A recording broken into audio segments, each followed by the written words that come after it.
Hello everybody and welcome back to my YouTube channel. I'm Bridget Young and you are gonna love today's video. I'm gonna show you how to create an effortless summertime pinky peachy look. It's my go-to look for any special occasion when I'm wearing, something nice and flowery and feminine. So stay tuned to see the final look. If you haven't already, please like this video and hit that subscribe button. I'm a relatively new YouTuber, so your support really helps. Thanks! Let's get to the video! Before I start my makeup, I always prime. Today I'm using the Cover FX primer. This is my favorite primer at the moment because it's a pore filling primer, and I have oily skin and enlarged pores, and this is going to help me to get rid of those. So as usual, I concentrate this on my nose and then work it out into the other parts of my face. Really get in there. Oh. Next, I'm going to color correct using the LA Girl Pro Conceal in the color Peach Corrector, and I'm going to apply this to my under eyes.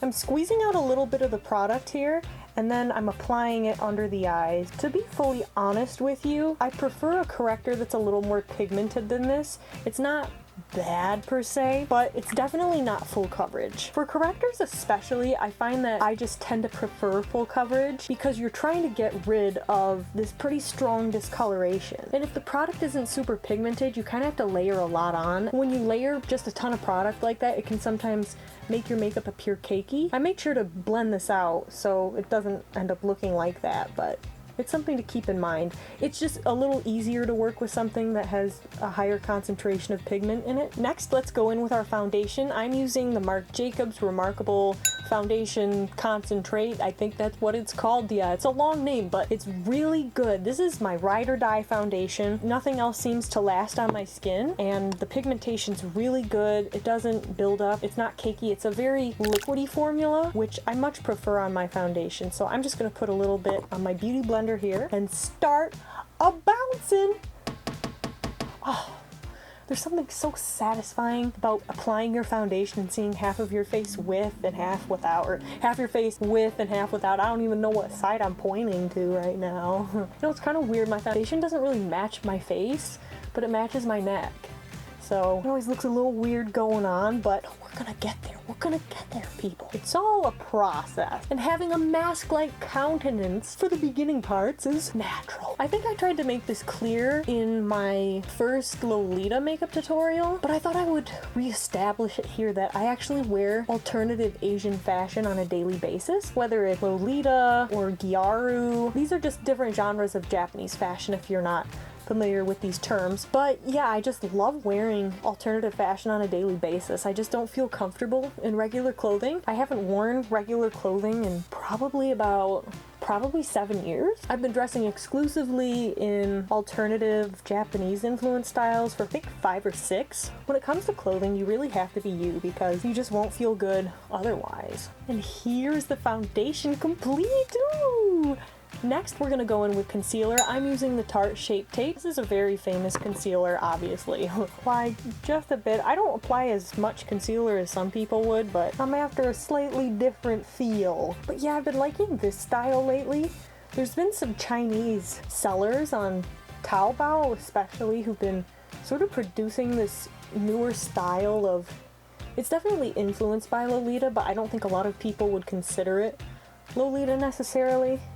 It's kind of like this dress I'm wearing now. It has a very historical vibe, but it's not as extravagant and flamboyant as Lolita is. But I do really like this style. It's nice for a more casual version of Lolita. But even if you're not into alternative fashion and stuff, this look, like the colors and the things, you can definitely use in a mainstream look and it would be totally fine. That's the thing with makeup tutorials. They're not really exclusive to whatever style or genre you're looking up. If I'm being fully honest with you, I learned how to do a vast majority of my makeup from drag queens because that makeup style involves so much knowledge and skills that are developed over time. You really have to be an expert makeup artist to apply drag properly. And from there, I sort of used my inspiration from drag in order to do cosplay makeup, which I would apply about as heavy as drag makeup when I did cosplay. So hopefully whoever you are, you'll be able to learn something from this tutorial, or at least be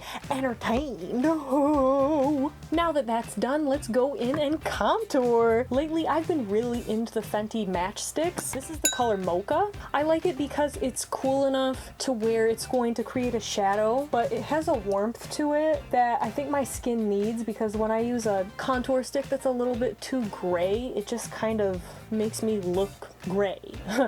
Little on the chin here. And once you got everything marked up for plastic surgery, no.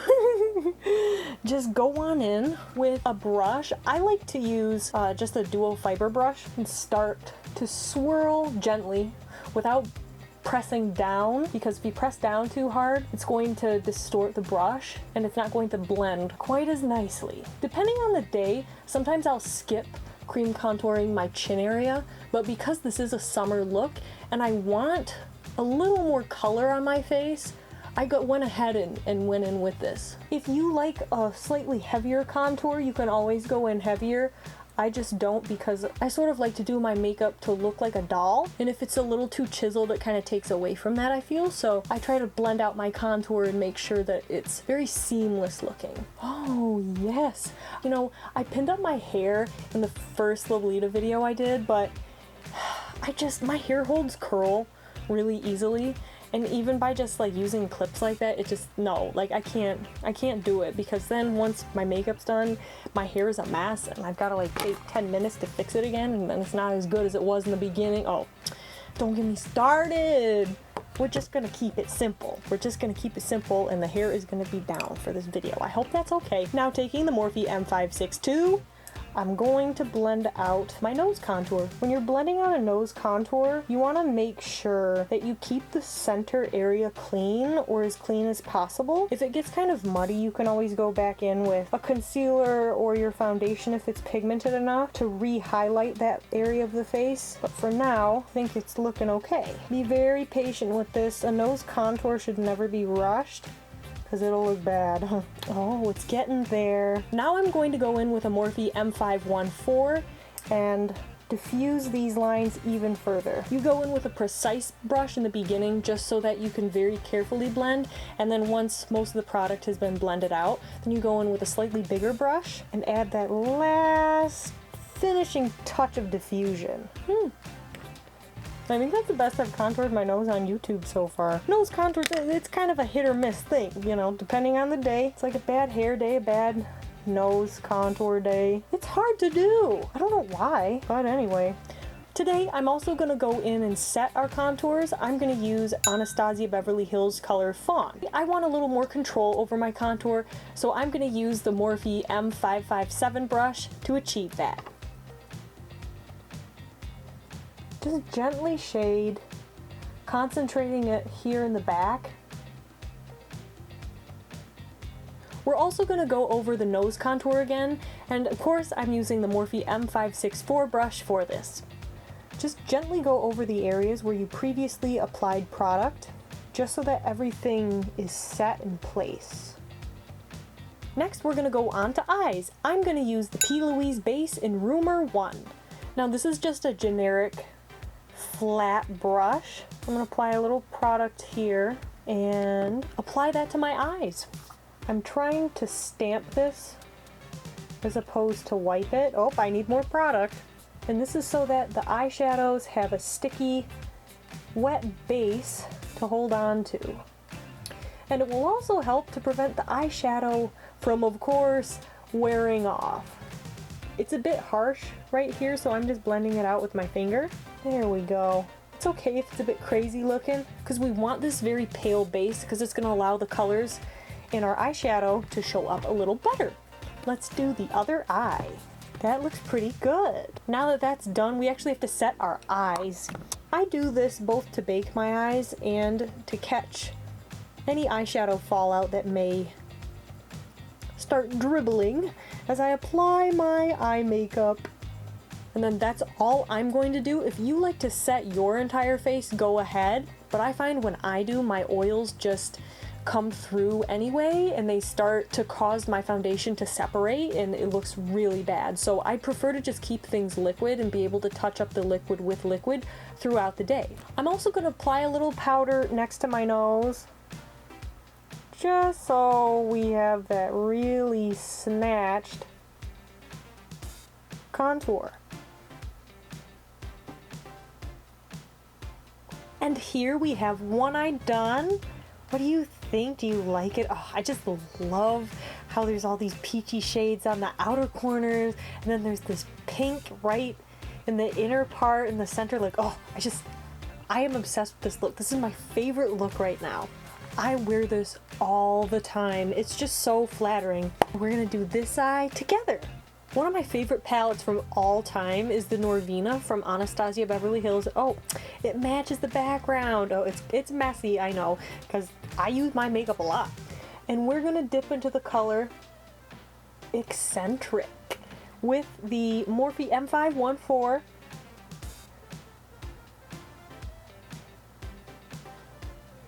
And just start to shade above the eyelid. If you have normal eyelids, see, my eyelids are really small.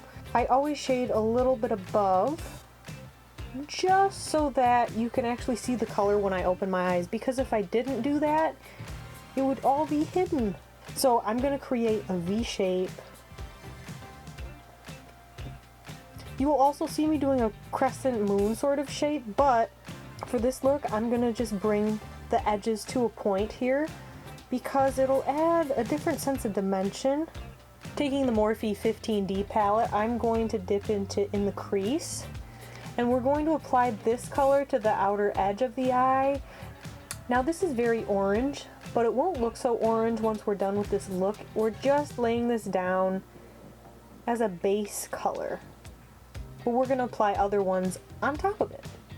And I'm bringing a little bit down here just to warm up everything a bit more.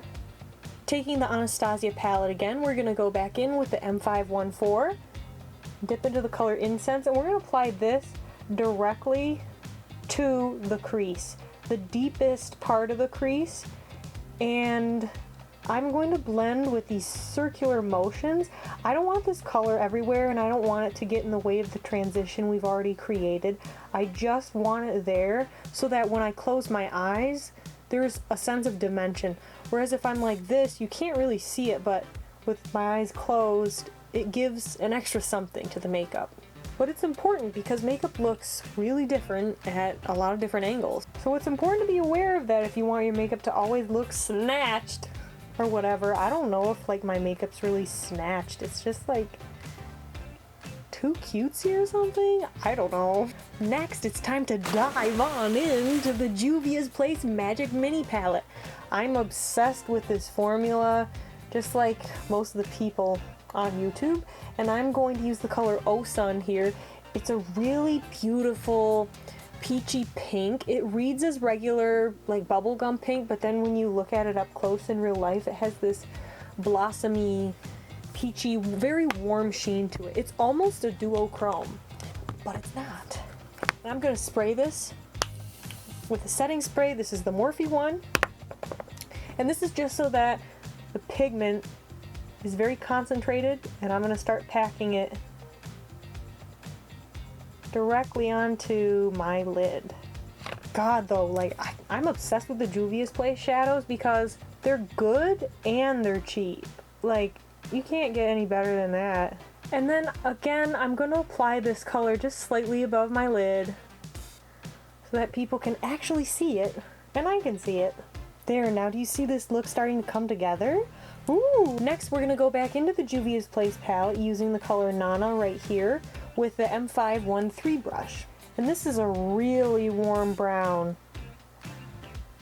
So I'm applying it here just to really push that warmness into the eye look.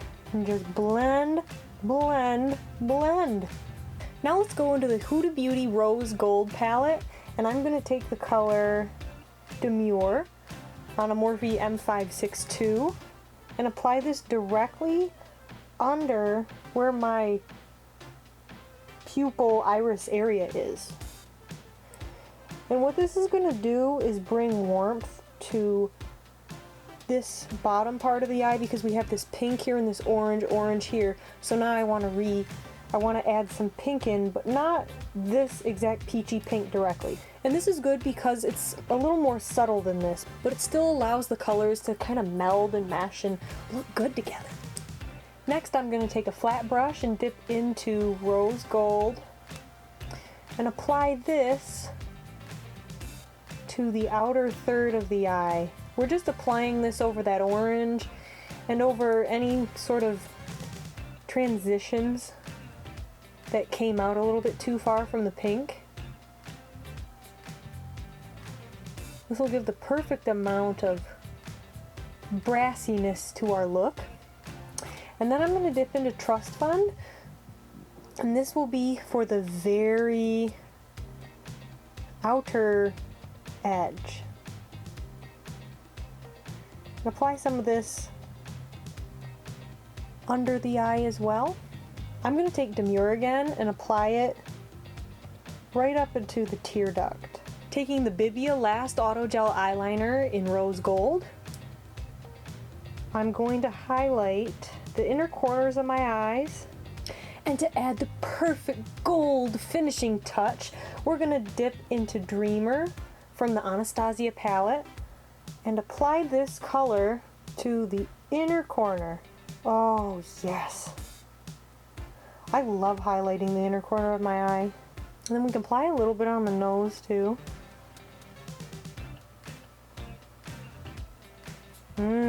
Yes! Once I'm done with a look, sometimes I like to go back in and darken certain areas. I'm going to darken the outer bottom part of the eye here. Okay, I think we're ready for eyeliner. This is the Mersey First Pen eyeliner in the color Brownie. And I'm just lining my eye the way I normally would in a very basic kawaii downward eyeliner style, because that's just the natural shape of my eye. I find that it's just more flattering in general than a wing tends to be. If I do a wing, I tend to prefer to do it when I do all this other stuff to the bottom part of my eye to make it look like it's going upwards, but anyway. This is just supposed to be a simple, semi-natural kind of look. Next, curl your lashes, because it's gonna look hella bad if you don't and you apply mascara. It's just gonna be flat, black little hairs. Nope. How is it people are saying it? To Jesus! Oh, that could have taken my lashes to Jesus just now, because wow. Okay, we're gonna be careful next time. And the mascara I'm using is the Maybelline Lash Sensational. Probably gonna be using this mascara until I get some PR in, because I'm that new, you guys. I have no PR. See, I don't care. I'm not trying to be someone I'm not. I'm just letting you know the truth. If I ever get PR, that is. If you're a brand, you can give me PR and I'll review it and I'll do my makeup. Oh yes, oh cool, yay! All jokes aside though, I think it would be interesting to have some sort of a American influencer who was involved in Asian fashion, and Lolita specifically, because I just don't feel like there's anyone who's really stepped forward to take on that role and review makeup and do stuff like that. And now all we have left to do is lashes. I'm gonna apply my go-to from Diamond Lash.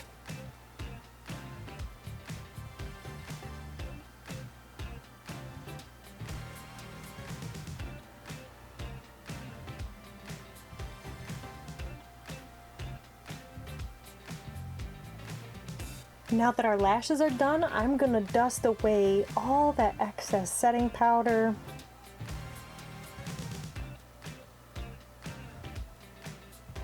And here we have the eyes. What do you think? Huzzah! Ba-da-ba-ba-ba! Now let's go on to blush. I'm gonna use the Etude House Lovely Cookie Blusher in the shade Sweet Coral Candy. Now I'm gonna be honest with you, I love a lot of blush. I think it's so cute, and it's a really easy way to make your eye makeup look more adorable and kawaii. So I always make sure to apply my blush with a very generous hand. And I love it when you look at dolls and they have that really heavy blush on their cheeks. I think it's so cute and flattering. I'm gonna also take the Morphe M501 and apply the same color, just more concentrated up closer towards the bottom of the eye. This blush style is Japanese and it's referred to as Igari. A lot of times it's referenced as being either a sick look or a tired look or even a drunk look. But I just think it looks cute, so that's why I'm applying it. To add dimension and give a watercolor effect to our makeup, I'm gonna apply the same blush in the color Tangerine Tarte.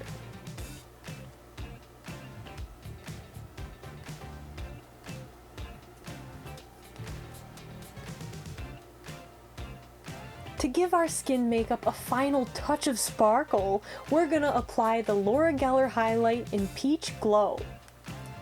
And I'm using the Morphe M509 brush for this. I do like highlight. But what is that? We're gonna fix that in a second. But anyway, apply your highlight to the high points of the cheekbone. And again, a little to the nose and the upper lip I kind of like to do as well. Let's do our lips. As a base, I'm going to apply 3 Concept Eyes lipstick in Hit Me Up. And of course, I'm going to do a gradient lip. But today I'm going to use the gradient lip and try to expand the size of my lips. Sort of like a method of overlining, but not with a harsh line. I want to use the gradient to sort of make my lips look a little bigger. All I'm doing is kind of patting the lipstick on and then swiping it more directly in the center of the lips. You see, we got a mess. Our lips look swelled. Okay, I promise it's gonna look good in the end. Now I'm going to take this retractable lip brush from Morphe. It's the R106, and I'm going to start blending this out and passing. This here is my lip line. I'm going to go slightly past it, mostly on the bottom part here. I don't want to make this part too thick because then it's going to look like that, and I don't want to look like that. So I think it's a little more flattering when you expand the lip here as opposed to the sides, because then it'll look too swelled up or something. We're gonna do the same with the top, but create this shape, this very feminine heart-shaped Cupid's bow. I'm gonna go in with this lipstick again, just so we can really make sure to get this upper lip in.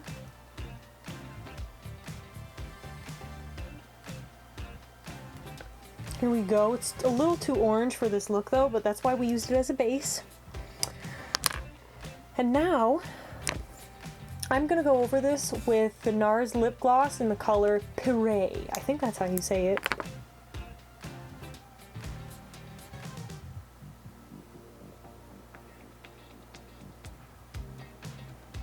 To give this color a little more pinkiness, I'm gonna go in with the NYX Soft Matte Lip Cream in the color Milan.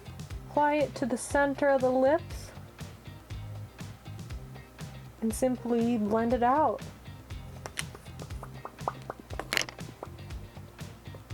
Oh yes! Oh no, that is the color I was looking for. Oh! You know, you'd think in all my years of doing makeup I would have overlined my lips, but this is actually the first time I've done it. It looks good. And the lips are complete. Oh, yes! Yes, yes. If you like how the makeup today turned out too, please give me a like and don't forget to subscribe to this channel to see content just like this. I upload 3 times a week on Monday, Thursday, and Saturday. That's it for this video. I'll see you all in the next one. Ta-ta!